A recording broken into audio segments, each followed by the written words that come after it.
Hello, my name is Robbe De Schepper from Group B, and I'm going to talk about the article Fairy Tales in PIE. I'll start by telling you what PIE means, because it'll be important during this presentation, especially at the end. PIE stands for Proto-Indo-European. Now, it's an old language, and it's considered to be the root of a lot of our languages that we speak today. I'll start by explaining what fairy tales are and how they came to what we know them as today, and then explain the link with PIE at the end. Fairy tales started with the Brothers Grimm. Now, I hope this rings a bell because the Brothers Grimm are kind of important in the world of fairy tales and the fairy tales telling. Now, Brothers Grimm were called Jacob and Wilhelm, and they had 7 other siblings. Came from a big family, as you see.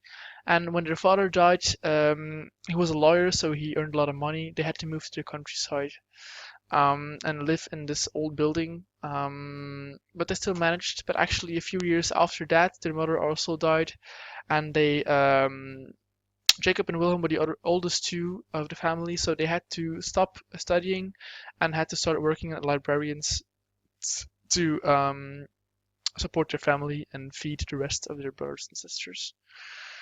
Now, this all happened in the 18th century, so the wages weren't that high at that time, so they had to work a lot to earn enough money to feed their entire family.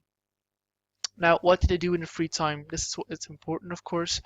It's their passion. It was their passion for German folklore. Folklore is stories told about the people of Germany, so the Germans, and they liked these stories really a lot, but they were never written down. So they wanted to hear every single story, and they started to write them all down together.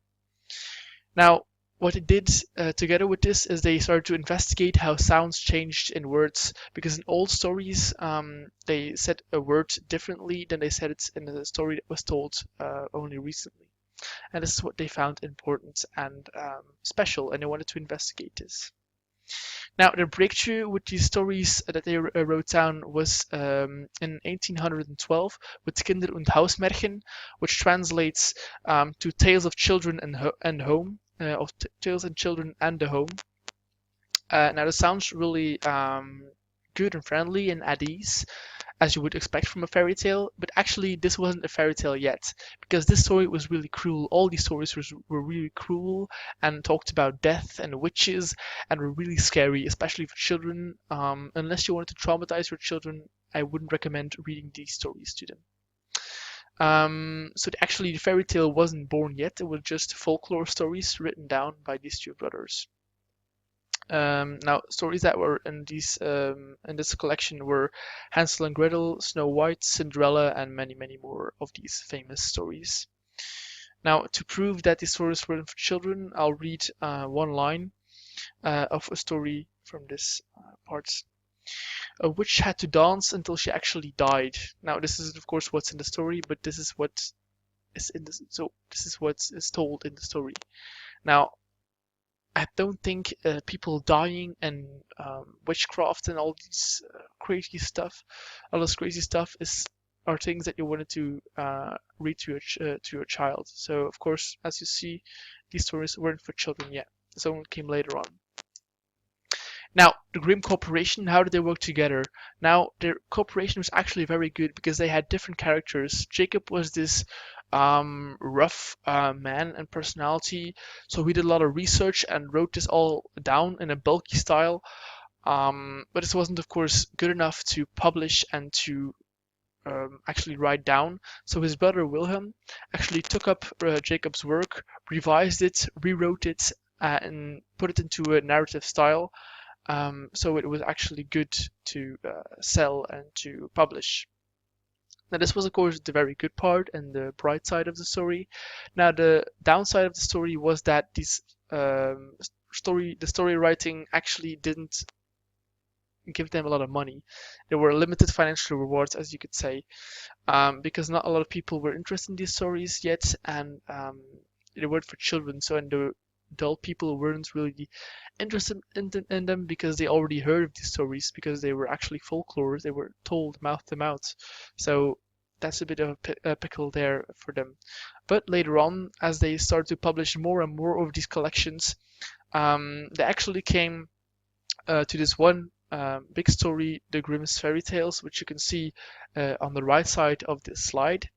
And this was actually their first actual fairy tale story. So there were stories for children in there, and they actually started earning money writing this.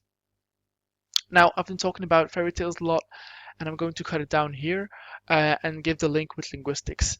So, as I said, they investigated the sounds and how they changed. And actually, in 1819, Jacob Grimm mostly, his brother helped a bit, but not too much. So it actually was largely his work. He wrote a book, the Deutsche Grammatik is what it's called, so the German grammar translated into English.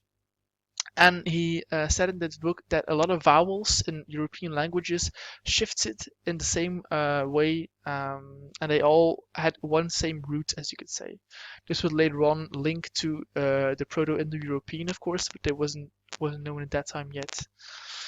Now his brother became interested as well, and together they wrote the Deutsche Wörterbuch, or at least started it, also called Der Grimm.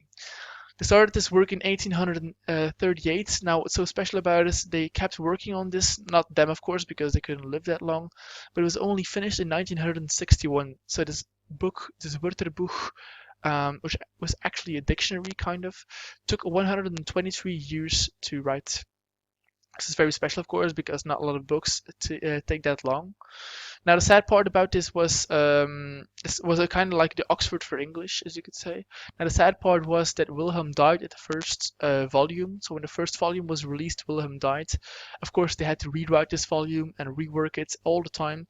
Now, Jacob was on his own from this moment, and he kept working on it until he came to the letter F. So he wrote from letter A to letter F. And then he died himself. I believe he came to the word fruit or something like that, and that's the moment he died. So he had to give up his work as well. And actually, luckily, a group of academics later on decided they wanted to finish this work, and they actually managed to finish this, as I already said, in 1961. So this book took a whole lot of time, but it contained every single word in German language and their roots. So it was really important for the linguistics world, as you could say, that they did this research, because it was the first step to all the things we know about linguistics today. So this Proto-Indo-European, as I already said, was a very old language, and this was also something they researched and found in their work, that languages actually could be put into families. Like, for example, you have French and Spanish, for example. These two come from Latin, as we know. And a lot of languages actually come from Proto-Indo-European. Half of the world population, if Proto-Indo-European languages, or the languages with roots in Proto-Indo-European, wouldn't have changed, that the half of the world would be speaking Proto-Indo-European right now. And that's very remarkable, because that would be half of the world population, so that would be almost 4 billion, I think, or billion people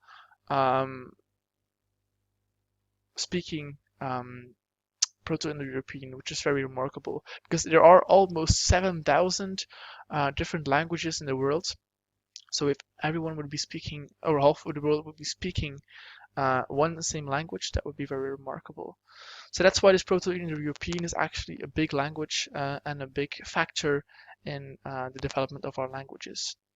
Now, sadly enough, there aren't any written records of this language, so we don't know for sure if it actually is true, but there is a lot of research done, and it all states to one fact, and that this Proto-Indo-European is the root of a lot of languages in the world, which came from the Brothers Grimm. Started with their fairy tales, of course, and their research in this area. So that was it. That was my presentation. Thanks a lot for listening, and I hope you learned a thing or two.